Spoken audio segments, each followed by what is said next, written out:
Kasi nahihirapan na ako magsalita kasi right now, no, meron na tayong braces, kinabutan na rin tayo finally. Sa tinagal-tagal ng panahon, na, sa braces din pala ang tuloy.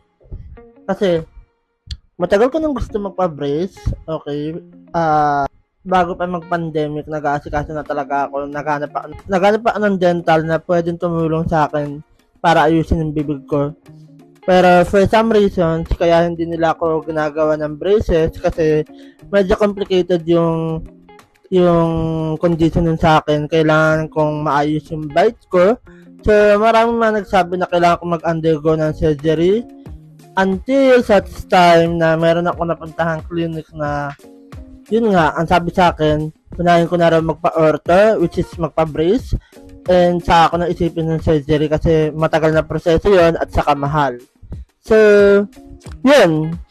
Kaya, nakapagpa-brace na ako. Ayan, diba?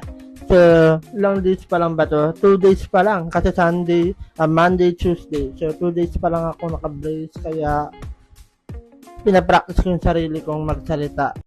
Akala ko dati, no, siyempre ng mga bata pa tayo, gusto natin magkaroon ng braces para aesthetic, para feeling cool, feeling rich kid.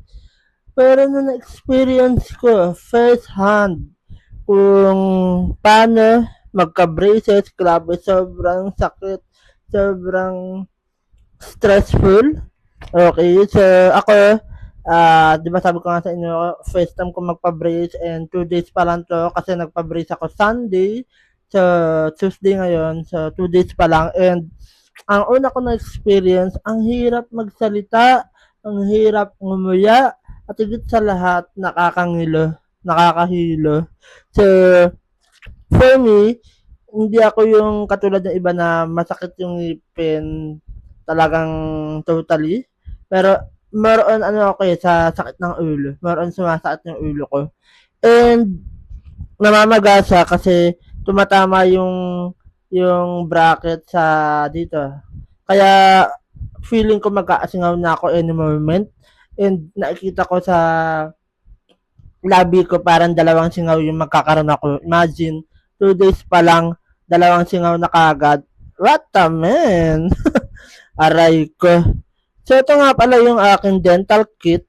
Okay, so ito yung dental kit na binigay sa akin, color red.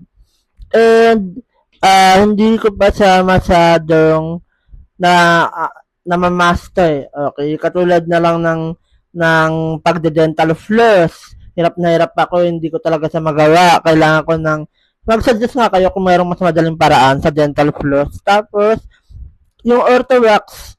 Okay, yung orthowax, pag tinatry kong ikabit dun sa bracket, imbis na sa bracket napupunta sa ngipin. So, hindi ko alam kung tama ba yung pinagagawa ko. Pero, yeah. So, dahil nga, first time, pagbigyan na ako. Kaya, yun lang. And, I'm so happy kasi isa to sa mga goal ko na ma-improve sa sarili ko, yung bibig ko. So, looking forward ako na gumanda pa sa in the next few months or years. Kaya lang nakakalungkot doon. May mga ngipin akong kailangan bunutin eventually and di sa basta ordinary bunot, kundi surgical sa na extraction. Kumbaga, mas malalim, mas deep na pagbubunot. Okay, so mabigat na presyo na naman yun, pero that's life. Yun lang.